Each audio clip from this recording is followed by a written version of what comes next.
1450 to 1750 is one of the more complex time periods within the course. Part of the reason for that is because so much happened and because we start globalizing everything because of exploration. So really, when they do ask questions about this time period, it's definitely dealing with trade in some way. So this is what we end up with by the end of the time period. So in 1750, this is what the world looks like. So you need to understand politically how the world ended up this way. Key Concept 4.1, Globalizing Networks of Communication and Exchange, I, states that in the context of the new global circulation of goods, there was an intensification of all existing regional trade networks that brought prosperity and economic disruption to the merchants and governments. They asked this question on the 2014 AP exam. They asked about inter-regional trade within one of these trade networks, and what they were looking for was that things intensified and the trade actually improved. Here are your trade routes for the Indian Ocean. Part of the reason for the improvements and the intensification of these trade routes is because of the understanding of the monsoon winds. Also, you have new ships that are going to make things easier to spread as well. The interesting thing about this is that India was politically ununified during the majority of this, the height of this trade route, and this allowed for actually increased trade because there was no political intervention. China, on the other hand, only imports. They don't really only exports. They don't import anything. And then, of course, you have the development of the East African coast. The Mediterranean sea trade is really dealing with the Italian city-states. During this time period with the Renaissance, the Italian city-states become super, super important, and obviously you have everything associated with the Renaissance. There's a little bit of revival for the Greek city-states as well, as you can imagine with these trade routes. So what we're looking at is getting into the Black Sea, down into the Aegean, down into the Mediterranean, out through the Gibraltar Straits into up to England. Control of the Black Sea is really important, and we actually have some fighting going on during the next time period associated with control of the Black Sea. Trans-Saharan trade just started during this time period.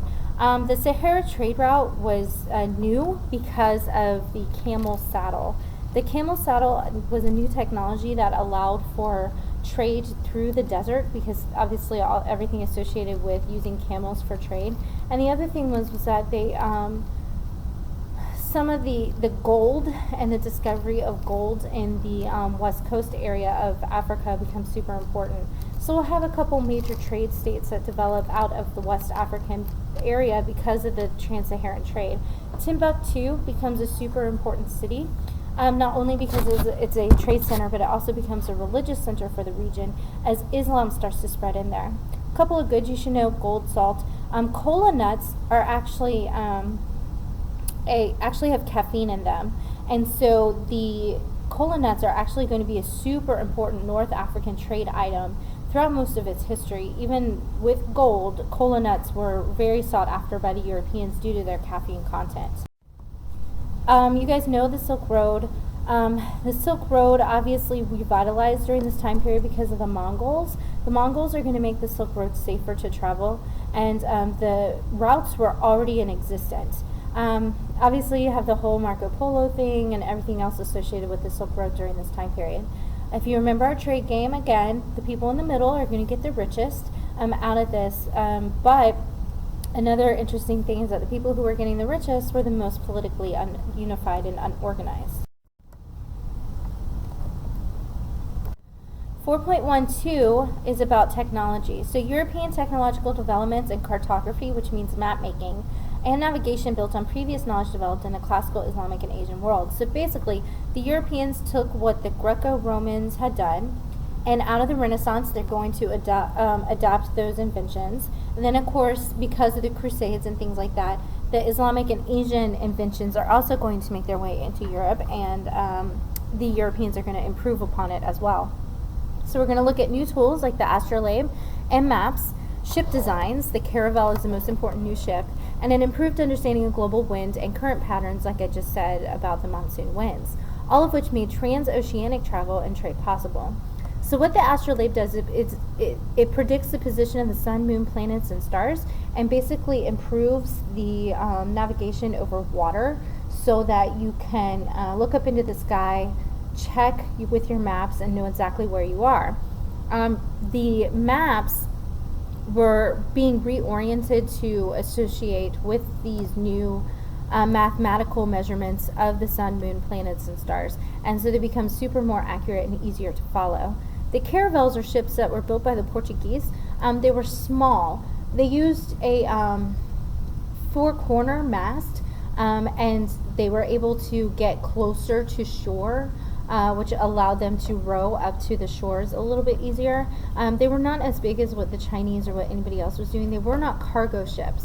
They used them as cargo ships, but they're not like these massive ships, kind of like what you would think when it comes to this huge trade.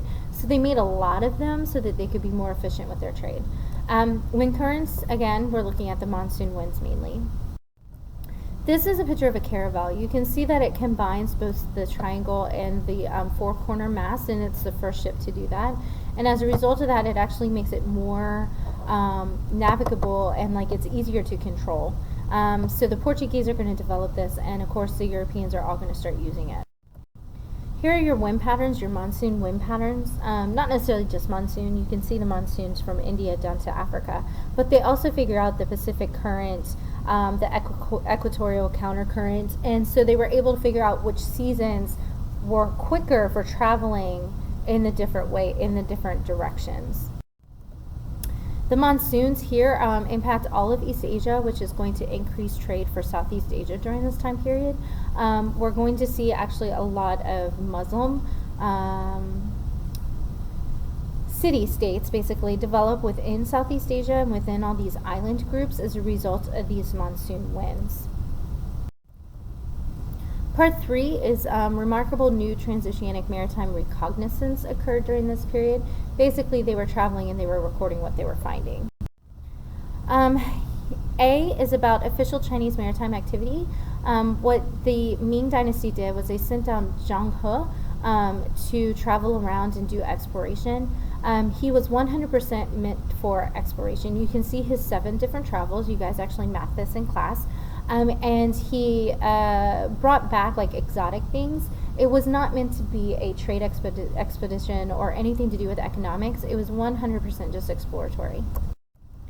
Here are the Chinese treasure ships and a caravel. So you can see the junk ship has interesting mast and it's huge.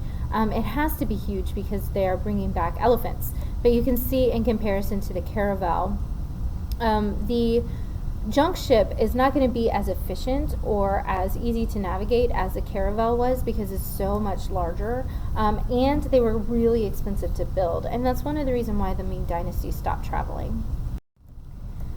Part 3b states that the Portuguese development of a school for navigation led to increased travel to and trade within West Africa and resulted in the construction of global trading post-empires. So Prince Henry the Navigator, he was the second son, so he didn't have anything to do with his life, created schools within Portugal that allowed for more exploration of West Africa. And of course you have all the technology happening at the same time.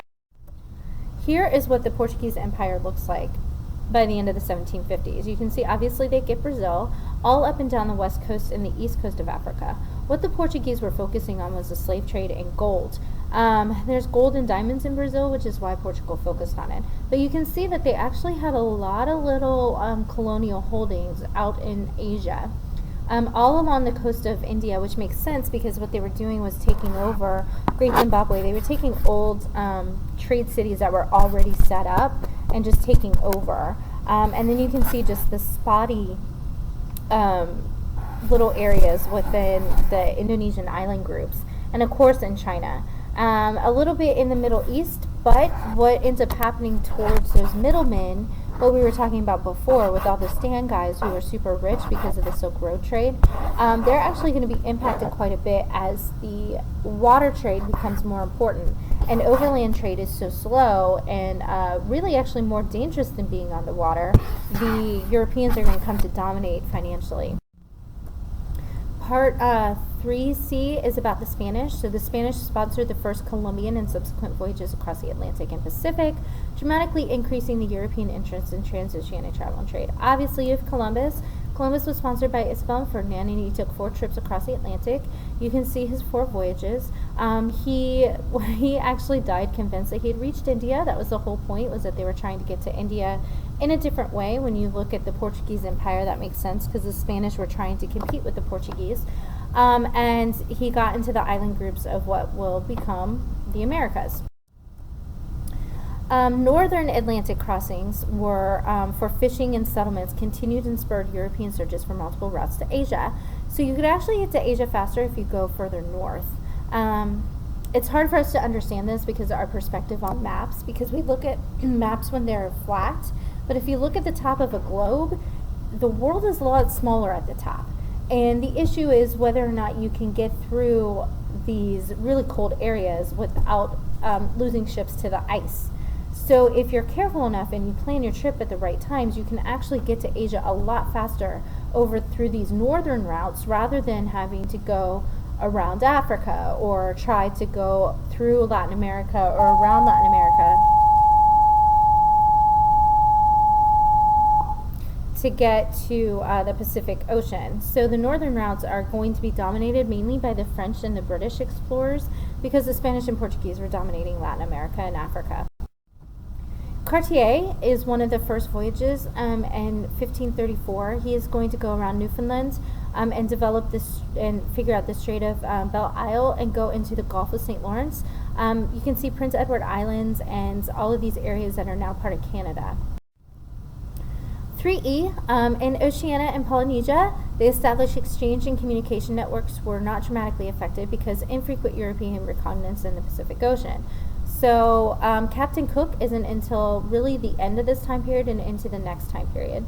So we're not looking at the Polynesian islands very much. The Polynesians, if you remember, you should have a handout on the Polynesian exploration. The Polynesians were had traveled in the previous time periods, and they were not affected by anything within this time period. So what the Spanish, French, British, and Portuguese were looking for were big areas. Roman numeral 4. The new global circulation of goods was facilitated by royal chartered European monopoly companies. So basically what we're looking at is the joint stock companies that were set up by the royal government. What the kings and queens were doing was actually using their personal money. They weren't using tax dollars. They were using their family money that they had had from generations through the feudal age. And what they set up were these very controlling monopoly companies. And the goal was to get as much silver and gold and all that kind of stuff. Silver was actually more important than gold during this time period. And what they were trying to do was purchase Asian goods for the Atlantic markets. Regional markets are still continuing. So like the Africans and the Eurasians are still using all the already established practices that were already in place. But they do develop the transoceanic shipping services during this time period. But they were still, that does not mean that the cola nuts that were being traded on the trans-Saharan trade route stopped. The Europeans, as the Europeans increase their wealth, they want more and more luxury items. And as a result of that, they're not necessarily shifting what they're buying. Like, it's not like they're going to stop buying cola nuts in favor of Chinese silks. They're just going to buy both. And there was such a lack of equality in wealth in Europe at this time that the really, really rich could afford to do that. Part A, European merchants' role in Asian trade was characterized mostly by transporting goods from one Asian country to another market in Asia or the Indian Ocean region. So basically what was happening was the Europeans who were trading in Europe were just moving goods around. It was like they were like UPS. They were just shipping things around in Asia. They were making profit just from shipping, and they weren't bringing everything back to Europe as a whole. The Manila galleons is an example of this. So the Manila galleons were ships that were set up by the Spanish specifically just to ship silver from the Spanish colonies like Potosi back to the Philippines. And the Philippines was just a jumping off point for the Spanish to become UPS and take all of that silver into China or whatever, or Southeast Asia to get the goods there. Commercialization and the creation of the global economy were intimately connected to global circulation of silver. So silver actually has its own specific,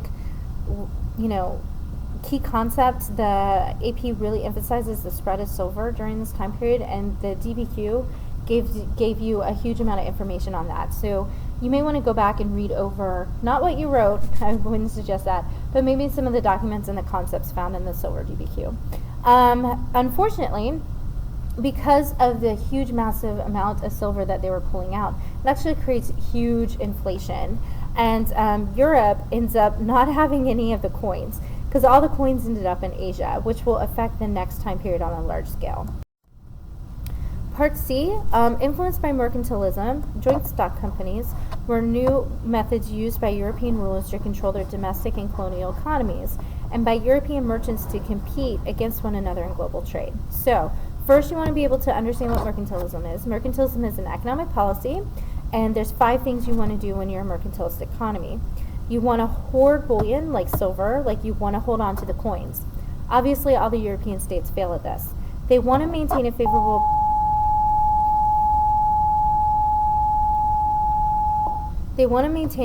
balance of trade. They want to make sure that they're exporting more than they're importing. They want people to purchase domestic products, and they don't want their home people to purchase imported products. The colonies must exist for the good of the mother country. So if your colony starts to become a problem, sometimes the European countries would just let it go and kind of let it do its own thing. Joint stock companies are basically individuals would share the risk and profit of shipping companies. An example of this is the Hanseatic League. The Hanseatic League is a joint stock company that was developed in like modern day Netherlands, like Amsterdam. Today, Amsterdam is actually a huge shipping area for Europe as a whole. Most of the goods that get into Europe, that are imported into Europe, come through Amsterdam. And that is because of the legacy of the Hanseatic League. So the advantage of a joint stock company is that it's not just one person's money. Because the issue is with this is that it's still dangerous. We still don't have, cell phones or radio or anything. So you put all your stuff on a ship and you hope that it makes it across the Atlantic. And if it doesn't come back in 6 months, then something must have happened. And you lose a huge amount of money.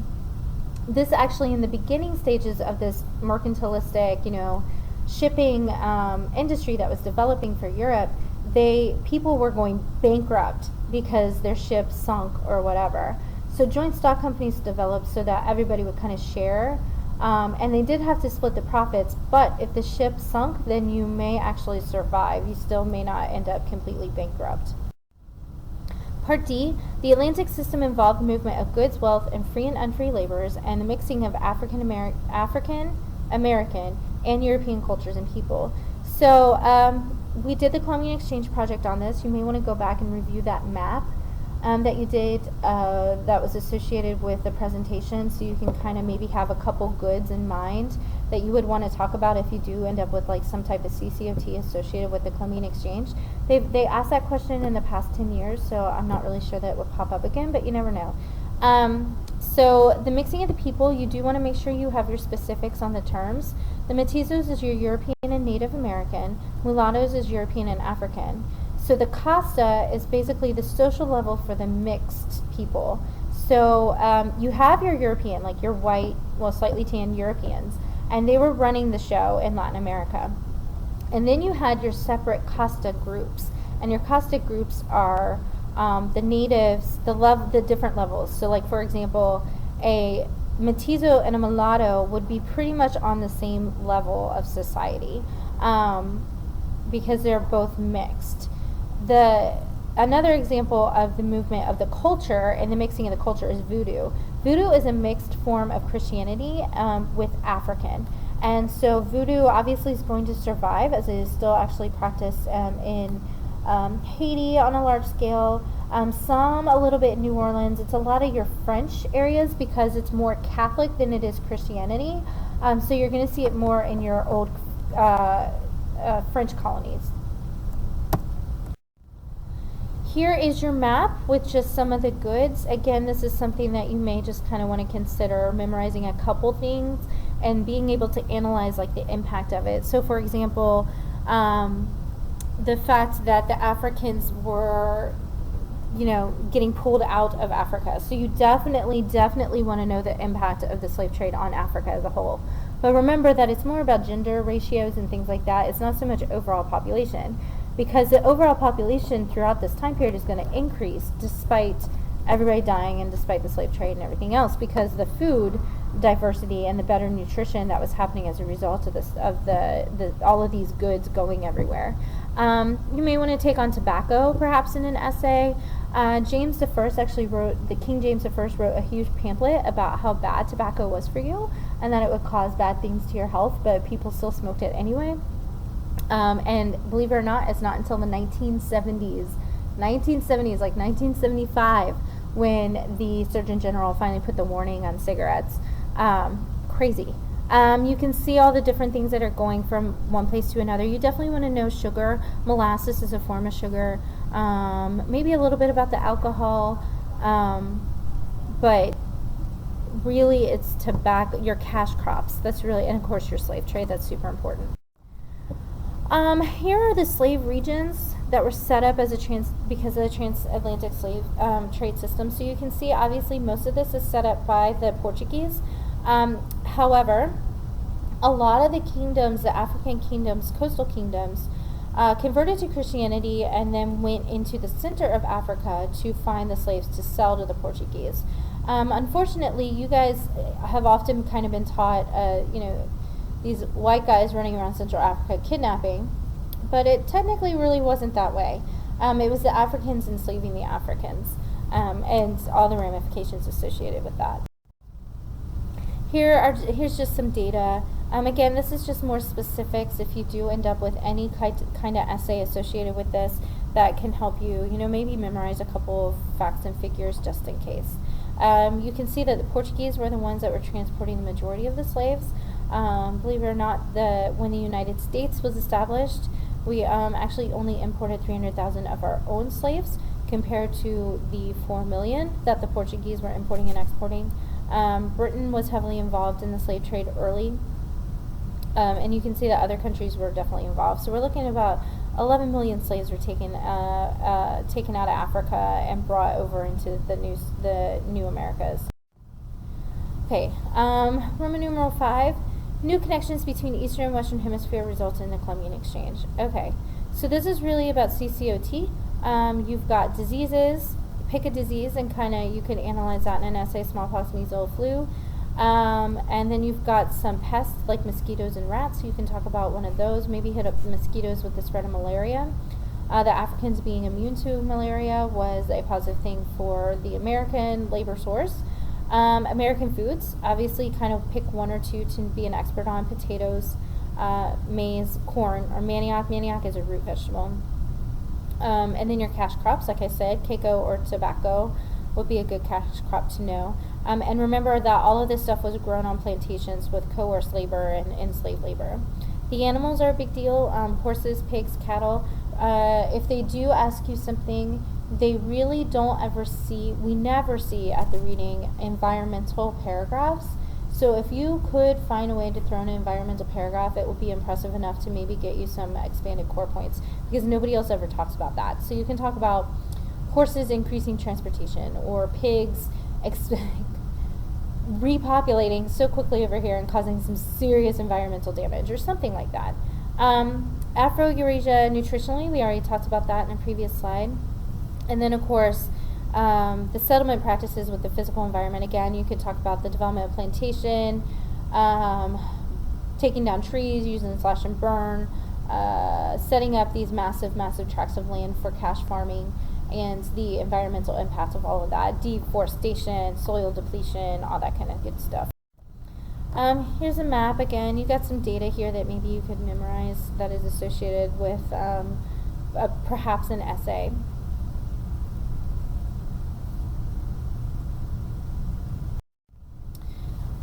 Part 6, we're still on 4.1, by the way, just to kind of point that out. Part 6 is the increase in interactions between newly connected hemispheres and intensification of connections within hemispheres, expanded the spread and reform of existing religions, and created syncretic belief systems and practices. Syncretic means like combo. So Islam going to continue to spread into diverse cultural settings in Asia and Africa. Before, in the previous time period, Islam was spread by conquering, like the spread of the Abbasid. here, Islam's going to spread because of trade. Islam promoted the ideas of wealth and trading. Remember that Muhammad was a trader himself. He was a caravan guy, and so that would make sense why the idea of everyone being equal in God's eyes is not the same as being equal wealth-wise, and that's something that Islam definitely addresses within its belief system.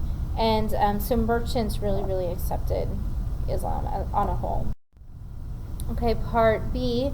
The practice of Christianity was increasingly diversified by the Reformation. Next year, you will get an entire unit on the Reformation, but just to kind of give you the specifics, Martin Luther was mad at the church for selling indulgences. If you don't remember what indulgences are, I suggest you look it up. There's corruption at all levels within the Catholic Church, and he felt that some of the teachings weren't biblical, and he also didn't like the involvement of the church in politics as a whole. So he wrote the 95 Theses and accidentally began the Reformation. He'll create Lutheranism, which believes in justification by faith. The Catholic Church says that you have to have church and faith and good work to get into heaven. Luther says you just have to believe. He's going to keep the hierarchy of the bishops, but no pope. And it's going to mainly be in northern Germany. And transubstantiation, if you remember, was the literal transformation of the wine and the wafer into the blood and body of Christ. John Calvin felt that the whole church leadership isn't necessary at all. He felt that government and Christianity should be the same thing, but led by elders in more of a democratic system rather than a autocratic system like what the Pope had going. And Calvinism is more readily accepted by the masses, and ends up becoming, if you're Presbyterian, you're actually a Calvinist. One of the things that John Calvin came up with was consubstantiation, which is where it is the wine and the wafer is symbolic of the body and blood of Christ. The Catholic Counter-Reformation is basically where the church responded to all of this. They got rid of the corruption within the church, like they stopped selling offices. So like when one of the Medici literally he was 9 years old, became a cardinal because he bought his way into it, that's not going to happen anymore. They also stopped selling indulgences, but they reaffirmed the idea of faith and good works and reaffirmed the church leadership. And of course, they're going to continue on with transubstantiation. Buddhism. Buddhism is going to spread within Asia as a result of trade. Obviously, you have that Indian Ocean trade going on. Also, the strong beliefs of Hinduism in India is going to prevent Buddhism from spreading within India, so it had to go elsewhere. The Buddha Vista concept is that other gods. Buddha Vista concept is that a Buddha Vista is someone who has reached enlightenment, but comes back to become a teacher. And so this is how other gods and ancestors and things like that are incorporated into the religion because they're Buddhistas rather than gods, which increases the appeal of Buddhism. So for example, Jesus would actually be considered a Buddhista because he gave up his enlightenment in order to teach others. Part D, syncretic forms. We've already talked about voodoo. Sikhism. Sikhism is a combo religion between Islam and Hinduism. And so, for example, other syncretic things like Day of the Dead, that was actually a celebration of the gods from the Amerindian religions. The Inca, who was the emperor, the Inca actually mummified their emperors, and on the Day of the Dead, they would bring out the emperors and parade them around and worship the Inca, because the Inca was a manifestation of the sun god. So what the church did and what the Spanish did when they came over was they turned the Day of the Dead, they turned the celebration into Day of the Dead. Many gods become saints in Catholicism for Latin America. This is one of the biggest impacts on making Latin America Catholic, was the fact that they didn't get rid of what was already there, they just incorporated it into the religion. And then of course you have Akbar's Divine Faith. We did a whole article on that comparing him and Elizabeth, so you may want to review, maybe re-look at that assignment and reread the questions that were associated with that assignment. Sikhism, I already talked about. There is a violent history between the Sikhs and the Mughals, and in fact the Sikhs still Sikhism also currently wants their own state, but they're not getting it. India's not letting them have it. Currently they all live in Punjab for the most part, and it's sometimes there's still violence that breaks out between India and the Sikhs. We're still on 4.1, part 7. As merchants' profits increased and governments collected more taxes, funding for the visual, performing arts, and even popular audiences increased. So basically, because everybody got rich in Europe, they needed something to do with their money. And one thing is that the governments are going to encourage art and architecture. The governments are going to build a lot of things. And of course, individuals are going to patronize the arts. So part A, innovations in visual and performing arts, we're seeing all over the world. So Renaissance art, you probably want to know the Ninja Turtles. You got Michelangelo with the Sistine Chapel, and then of course David. Raphael had his own wing at the Vatican, and he painted the School of Athens. You've got some Renaissance techniques to know, perspective, humanism, the idea that the study of Greco-Roman classics, and fresco paintings, oil paints, lots of color in Renaissance art. Donatello did the first bronze statue since ancient Rome, and Greco-Roman influence, and of course David is an important figure because of the idea of individualism that redevelops in the Renaissance. And then of course Leonardo was your Renaissance man. He did science, art, inventions, sculptures, math, all that kind of good stuff. His most famous painting is The Last Supper.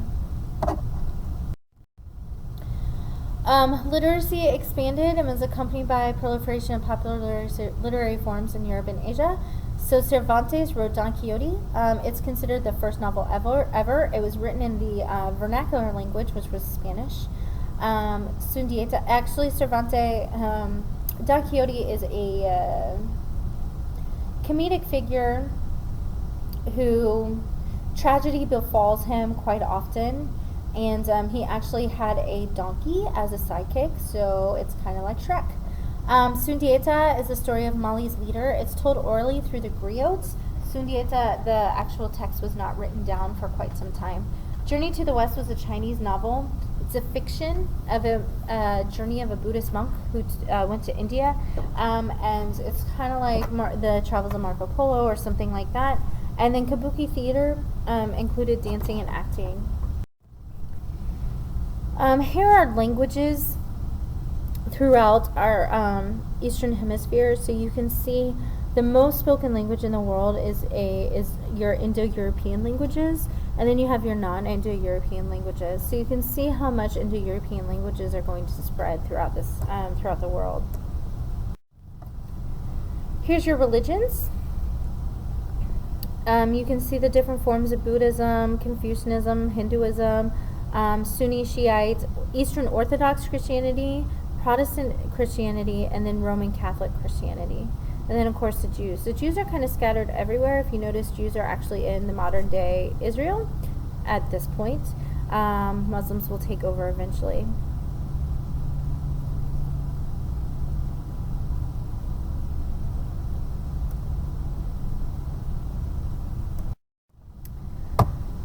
Finally, moving on to 4.2, which is new forms of social organization and modes of production. I, traditional peasant agriculture increased and changed, plantations expanded, and the demand for labor increased. These changes both fed and responded to growing global demand for raw materials and finished products. So, peasant labor. Russia actually increased its serfdom because the West wanted fur. And so you got this fur trade going on, and believe it or not, a family called the Stroganoff family were the ones that were leading in the fur trade. Serfs would not be freed until 1825. Textile production is increasing, increased use of peasants' labor in India and both in China because of silk and cotton needs. And so you see an increased use of peasant labor in those two areas as well. Part B, slavery in Africa. Don't really think we need to really discuss that. You have the gender ratio for Part C. And then I've already given you data for Part D. Part E is about the encomienda and hacienda systems and the mita system. Just to define them, encomienda is a legal system where the crown gave a certain number of laborers to each person, and the hacienda owners had to protect those natives from war and to educate them in Christianity. The hacienda is actually the plantation. So you have a hacienda owner who is given encomienda rights over the labor system. The mita is the Inca corvée system that was already in place, and the Spanish just continued to use it and adopted it over in Peru. So the hacienda system was used in Mexico and in Brazil, and the Mita system was used over in Peru, like on the other side of the Andes Mountains. You have the development of indentured servitude during this time. The indentured servitude, basically, it was a way that was non-slave labor to get in the British colonies used indentured servitude at first more than slave labor. And actually, we do have Asian workers moving into Latin America as indentured servants as well. Impressment is when you force people into labor through political intimidation. Impressment was used more to fill the navy and to fill our armies by the Europeans for most of history. Part 2, new social and political elites changed. They also restructured new ethnic, racial, and gender hierarchies. So, A, imperial conquest and global economic opportunities contribute to the formation of new political and economic elites. So, in China, the Qing dynasty took over the Ming and separated themselves from the citizens. So we actually have the Manchus were a separate social group within China. They used kowtow to show their power, their political power, and their higher status.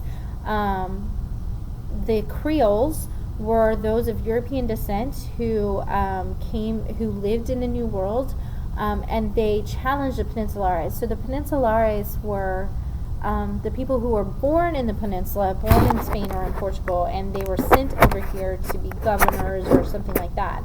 Well, the Creoles actually started to resent the power of the Peninsulares, and there became tensions between the two social classes. European gentry is new landowners. These are people who made money early in exploration and wanted to purchase land. You have to remember, in Europe at this point, because of the House of Lords and whatnot, land equals power. And so people with new money, this middle class who managed to make money through the joint stock companies or whatever, want to purchase land so that they can become powerful. So it challenges the old aristocracy, and the gentry starts to gain rights throughout all the European countries. Families that were not blood aristocrats, like the Medici, started to gain political influence because of their sheer amount of wealth. So, for example, for the Medici there'll be Medici popes. Catherine Medici marries a French king. So there's all kinds of power when it comes to cash money that results from the commercialization that happened during this time period. Part B, the power of existing political and economic elites fluctuated because they were being challenged by the new elites and new powerful monarchs. So the Zamandirs were bloodline aristocrats within the Mughal Empire. So these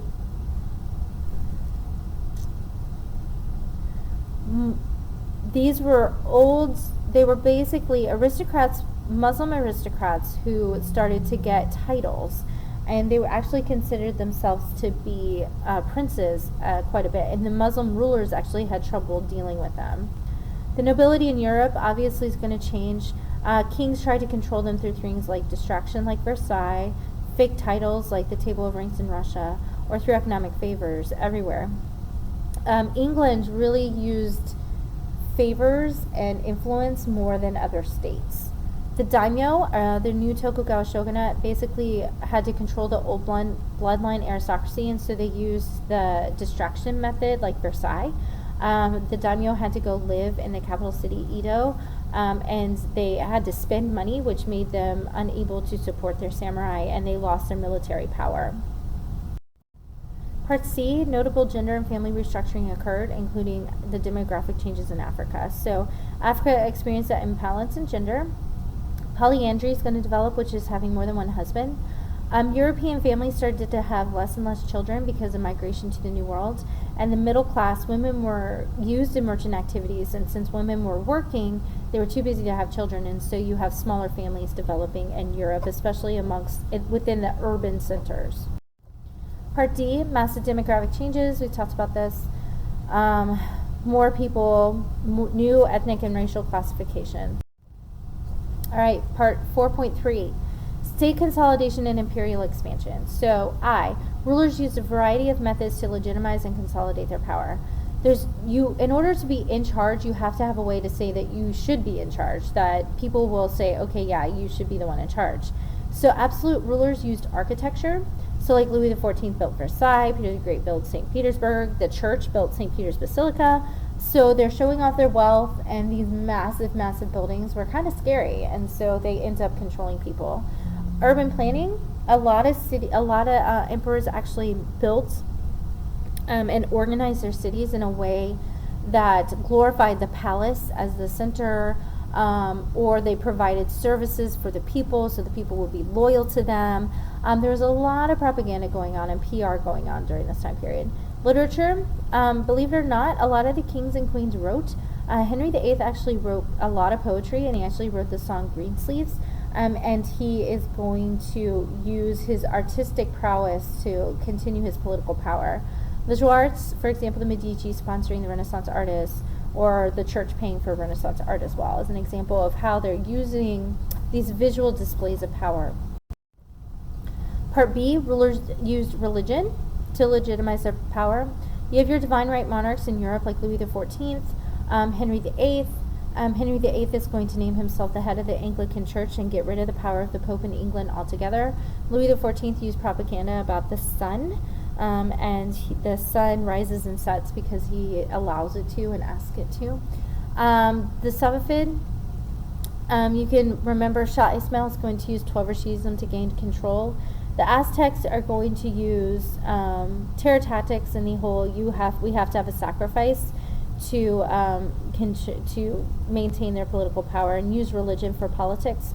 The Songhai are going to develop mosque and teach Islam beliefs, and through this they educate the masses in regards to political loyalty. So they teach religion and political loyalty all at the same time.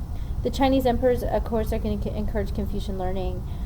They expand on the schools, and they continue to expand on the exams, and that's going to also help legitimize their power. Part C states treated different ethnic and religious groups in ways that utilize their economic contributions while eliminating their ability to challenge the authority of the state. So the Ottomans had the tax, and they allowed the people of the book they respected their belief system and didn't force anybody to convert. The Manchu didn't allow intermarriage, and they separated themselves out, and they basically hid out in the Forbidden City. But they continued the exam system, so the people felt like they were contributing to their government. The Republica of Indios, basically they tried to separate themselves from the Peninsulares. This is an idea of the Creoles. They wanted that encomienda right, but it was really giving them local control. Part D, recruitment and the use of bureaucratic elites as well as the development of military professionals became more common among rulers who wanted to maintain centralized control over their populations and resources. So, for example, the Ottomans developed their military by using the dervishing system, and they create the Janissaries, and the Janissaries will get land as a result of this for their loyalty, which ultimately challenges the Sultan's power, but that's towards the end of the Ottoman Empire. The Chinese exam system, of course, was used to give jobs to people by merit. And then the salaried samurai, so the daimyo had to pay their military because the loyalty system starts to fade out. And the complex system that resulted from the Tokugawa era created less contact between the daimyo and the samurai, so you have to find a way to make the military loyal to the individual. And the daimyo did that by paying them with a salary. Rulers used tribute to collect taxes and tax farming to generate revenue. So the Ming and the Qing used the tribute system. You give me money and I leave you alone. It's that idea. And as a result of that, you actually get a spread of products. And it allowed them to control some areas the areas controlled had some independence from the central power, but they were still, you never knew when the Aztecs were going to show up and ask for more. Tax farming is where the government pays someone else to collect taxes, and then the person who is the tax collector would increase the amount that they collected, so the government would rent out the right to collect taxes to a company, and the company would get super, super rich because they were charging more than what the government was actually asking for.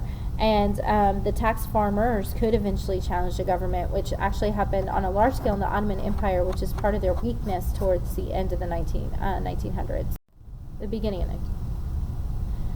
Part A, Europeans established new trading post empires in Africa and Asia. We're on part 2, sorry. Imperial expansion relied on the increased use of gunpowder, cannons, and armed trade to establish large empires in both hemispheres. So the Europeans established new trading post empires in Africa and Asia. which proved profitable for the rulers and merchants involved, which we've already talked about. And we have the states in Africa, West and Central Africa. So the African kingdoms on the west coast converted to Christianity, like the Congo.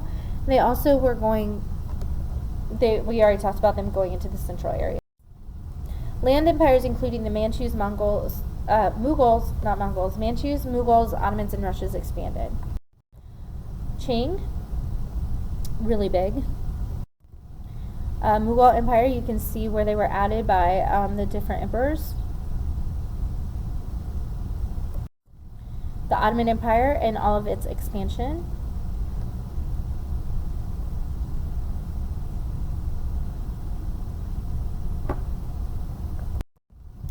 Russia.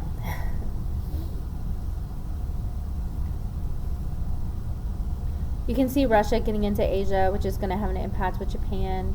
Russia gaining control of the Caspian and the Black Sea. Russia taking out Poland.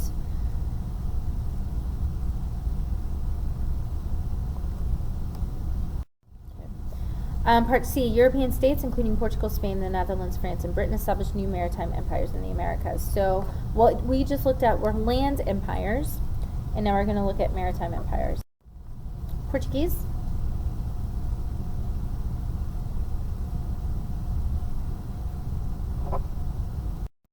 Spanish.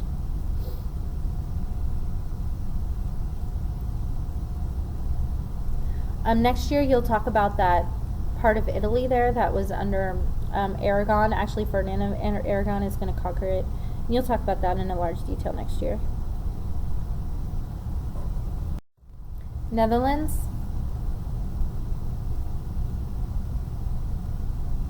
Notice the Cape Colony. Obviously, they'll lose that to the British eventually. There were a lot of wars between the Dutch and the British, and you'll cover that next year. Here's just to kind of give you all of it.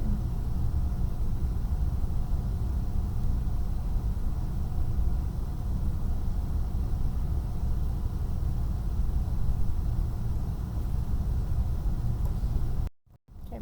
Part 3, competition over trade routes, such as state rivalries and local resistance, all prove significant challenges to state consolidation and expansion. So this is basically challenges to the different empires. So the Ottomans in Europe had issues. One example of that is the Battle of Lepanto. The Battle of Lepanto was a battle between the Spanish Navy and the Ottoman Navy over control of the Mediterranean Sea. The Ottomans are going to win. You can also consider the attack on Hungary, the Ottomans not being able to capture Vienna. There's all kinds of evidence associated with the Ottomans trying to take out Europe and being very unsuccessful at it. You have the 30 Years' War, which was a religious issue in the Germanic states.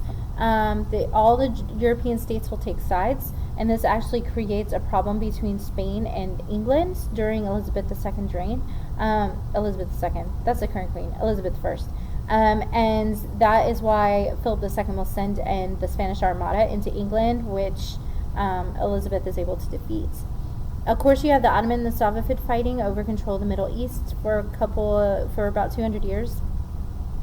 The Ottomans were Sunni, the Safavid were Shiite. The Ottomans are going to destroy the Safavid because the Safavid were not really using gunpowder weapons. Bread riots. Basically, a bread riot is where the citizens would get angry over the high prices of basics, so they would take over businesses and sell them at what they thought was reasonable, and they were trying to control inflation. However, it's going to fail, and so in the next time period, we get revolutions.